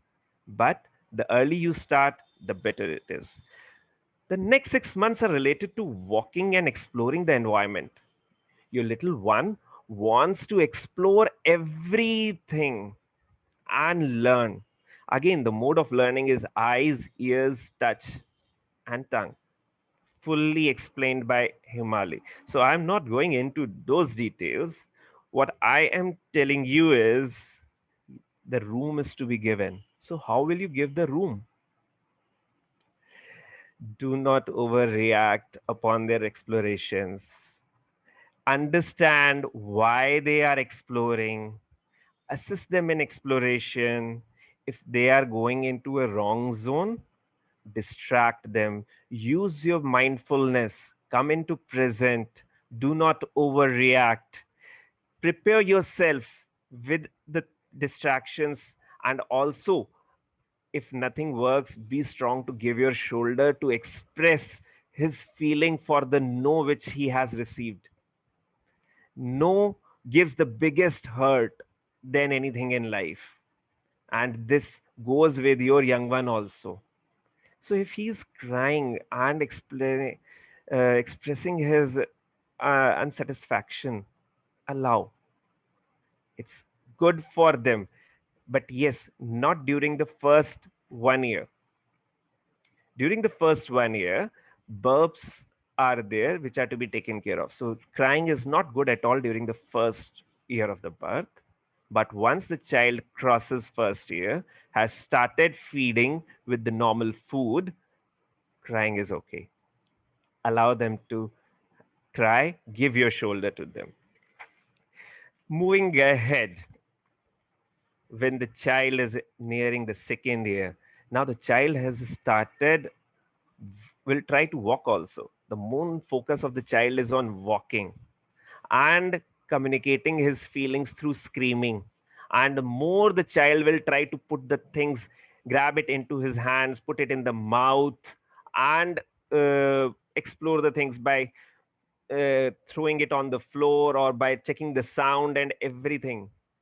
So the level of the exploration has increased. Understand the learning pattern. Do not obstruct it. Give direction. Provide a healthy environment. Provide a favorable materials around him, which he can touch, which he can feel. It's okay to put in the mouth. Okay, be happy when his joys of exploring the things. The moment you all are doing this, you are actually laying the foundation for risk taking. You are actually laying the foundation of faith. Believe. You are allowing the child to be scientific. Do you remember when someone has asked Dr. APJ Abdul Kalam, who was the first scientist on this world? What was his answer? His answer was, every child who is born is the first scientist, because the day child starts exploring and reasoning why, what, start finding the cause and effect, is a scientist. And that is what our children are doing.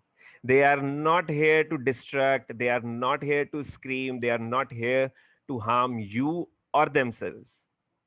every child is aware of his own understanding and limits. No child wants to harm himself or you. It's just a matter of understanding and communicating. So, parents, handle your hurdles carefully. So, during this COVID period, where there are lots of challenges in front of you, you are struggling to cope up not only with the life but also with your little one. Your little one is watching you. His sense organs are working, they are learning, and unknowingly you are teaching him or her how to handle the life. So cautiously watch every step of yours and every reaction of yours. There are no black and white rules for perfect parenting.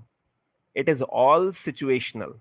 One thing might help other, but similarly might not work for other. But yes, if we observe the basics for our kids, we will come to know what will work and what will not. I'll share short two instances of two different children. Uh, Names changed, Rajat and Rahul. Now, here is Rajat, born in an affluent family. Parents are very caretaking. Now, what they are doing is fixed time of feeding, fixed time of everything. The child is not crying. They are working, so they are giving the support system of gadgets. They are using technology, and the child is not allowed to cry or create mess because everything is done before the need of the child. They know, they have observed everything. Now, what is the result of this? Since every need is being fulfilled, the child doesn't have that ability to understand his own needs. Now, what is happening? Since there are no needs, he is not communicating. Now, what happened when Rajat was not responding to their parents and not able to communicate or go to them? They got worried. They went to the doctor, and doctor gave them a checklist. Take the things which he is doing, and when they have done the checklist, doctor said he might be suffering with autism, but it is very difficult to detect right now. Let's wait for the right time. They came to me after that because they were over here for just a couple of months. The parents were from Delhi and I am from Kanpur. So when I interacted, the child was over here for just a month. And when I interacted, I came to know food was given on time, diaper changed on time. Before the child gets hurt, he was protected. For the child being alone, he was handed over gadgets. So what was happening? Child was not able to understand his own biological needs and was not communicating. What I did, just few alterations. Removed the gadgets, said do not give the food until the child cries or asks, and create that necessity in that child. Now, what happened? The child who was not communicating or responding started within a span of 15 days. So, child was actually normal, but the facilities gave them, put him in the wrong direction. Now, that does not mean that you should not provide. As I have already said, it is all situational. There is no black and white rules for this. Now, there is one another child, Rahul. What happened to him? He was laid on, left on untrained helpers. Now, when this child came to me, parents were saying he's like a monster, cries a lot, screams a lot, bangs his head, and bites. So I was, when I inquired into the details, I came to know he is not belong with the parents. A helper is looking after. Then I asked how the helper is looking after his her needs. Is she addressing timely, or is she addressing at a delayed time? When gone into the details, changing the helper changed everything. So you have to find out the right balance between the care which you have to give. Understand your child, understand his needs, his learning pattern, and then communicate the same to the educators. Collaborate with the educators. Make them start from where you have left. Not only focus upon writing, reading, speaking, eating, but also focus upon the other aspects of the brain which are thinking, observing, happiness, which are preparing ourselves for life. So, I will share the 7 rules. Aditya, sorry, but you have last 1.5 minutes to wrap it up. Perfect. Thank you. Be visionary and see beyond.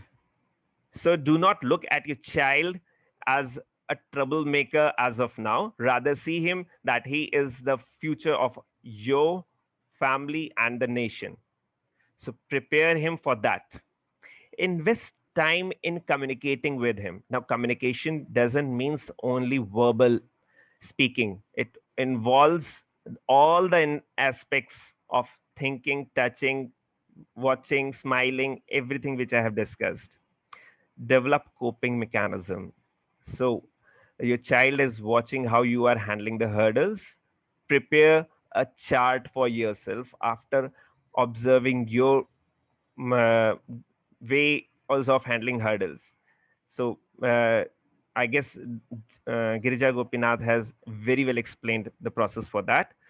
Now, give a target to your child. Now, that target doesn't mean a written objective. Your child cannot sit idle. Do not engage him only in the gadgets. Prepare the external environment which he can explore, and you will find it is changing daily. Don't mix personal life and professional life. So when you are with the child, do not think or carry the stress of your profession while interacting with your child. And while you are at the professional life, do not worry about your child, how and this is happening, and grab ideas from everyone. You be a good learner, learn from every moment and transfer it to your kids. Thank you so much. Namaskar. Thank you very much, Aditya, and thank you for giving us the examples. This, I think your segment is definitely for the educators, but it is more for the parents, and such a need of the hour when we are all confined in our own spaces, and we often do the things that you have mentioned, and we need to be mindful of that. And thank you for summing it up. Thank you for connecting it to other speakers of what they spoke and coming back to your topic. And I really liked Rajat's example that you gave. And that is so common in this whole helicopter parenting call. And it happens. And then the parents are really worried of how come the child is not communicating, because they don't know about their needs. So this was a very insightful presentation from you. Thanks a lot. And I request the audience to put their questions in the chat box or the comments so that Aditya can probably address them later. Once again, Aditya, and I will now welcome our next speaker.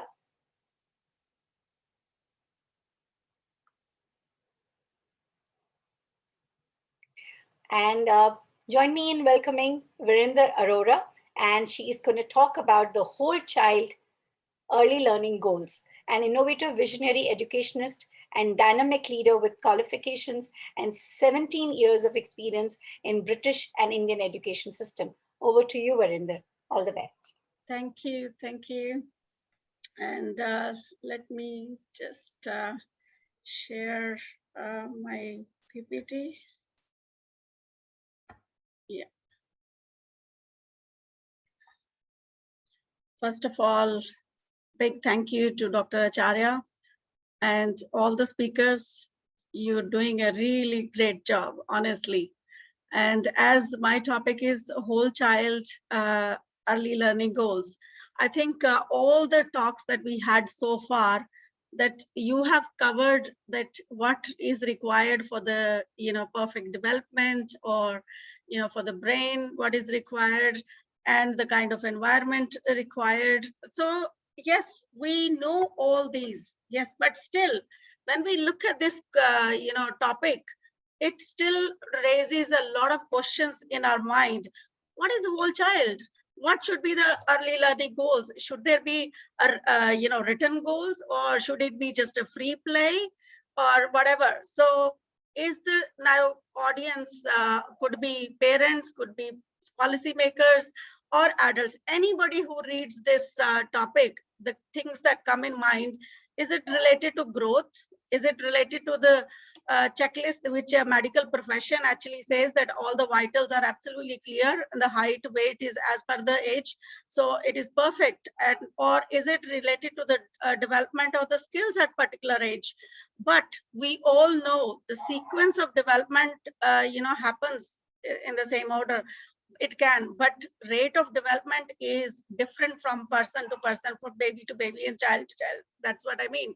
And that is how I think we all have experienced that when we say, oh, 3-year-old child and still wetting the pants, or 2-year-old and not walking, because obviously the rate of development varies with the child. Now, obviously that shows that we are concerned. Yes. So why early childhood matters? Now, obviously, we know that the brain, as I think it's been already mentioned, and it's been clearly mentioned in the national policy also throughout the world, that brain development occurs rapidly. I think quoted by somebody in the early age. And I have also mentioned here that although baby is born with a 25% of the brain, but in the first 5 years, it is actually growing at a more than 10% of the rate. So obviously when the growth is happening in the brain, and if we do not provide the right environment, the right opportunities, and we cannot, develop all the domains of the brain. Okay, so that is why early childhood is very, very important, and that lays the foundation for the life. Okay, so another thing which we have also mentioned, that apart from the environment and this, we are taking care of this sensory environment for the brain, but the other thing is the nutrition. Nutrition plays a big role right from the conception of the baby and till whole life actually, but especially those 5 years I'm talking about. Now, I've just quoted a recent Indian research in 2020, last year only in June, and 100 children, they were malnourished. They were severe acute malnourished they were assessed in R.D. Gargi Hospital, Ujjain, which is central of India. And it was found that development delays across all domains of the brain. So that shows that it's got a direct link. Not only that, in Maharashtra, in November and December 2020, in their research, it was mentioned that 40% of the world's malnourished children are in India. So if that is the status, where are we heading? Okay, regardless of the rich environment that we provide or whatever we will do for them, but this should not be ignored. Okay, now the thing is that when we talk about early goals, at the end of the day, whether it is Anganwadi, Balvatika, or play schools, or even the home learning, everybody is focusing on the national policy. Now, if it's a national policy and the goals of the early care and child development education, they do not match at all. Now, domains of development are mentioned in the early care child development. Yes, sensory, perceptual development, health, and yes, these things are mentioned. And on the other hand, if you look at the new education policy 2020, the word they have used is that the prerequisite of the country is in the early childhood requires foundation literacy and numeracy. And the child should be able to read and comprehend basic text. So if our goals are not matching with the outcome, we are not going to achieve. Yes, we all know what is required and what we need to do. But when it comes to implementing, and are we able to implement, or are we tied up with the directions that are given by the government? So is the government only focusing on the alphabets and reading and writing and addition and subtraction? And is that the reason that even in the play school that, these small schools, of course not now, but like earlier on also, they were in a basement of a building or in a small room and they're just focusing on alphabets? No, that is not required. And another thing is that in the new education policy, nutrition and health is mentioned. including the mental health. And nobody has used the word balanced diet there. So that they have mentioned the child could be given example that is given there is peanuts.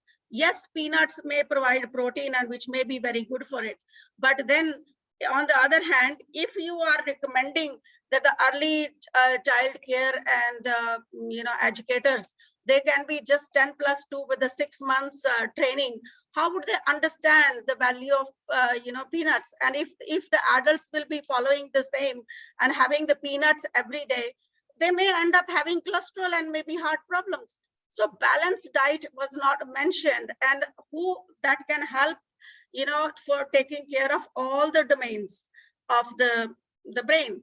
Then at the same time, they also, it is mentioned in the new education policy, holistic development of all learners. Yes, if you are mentioning the holistic development, then what are we doing? How we are catering the needs of all the special needs children?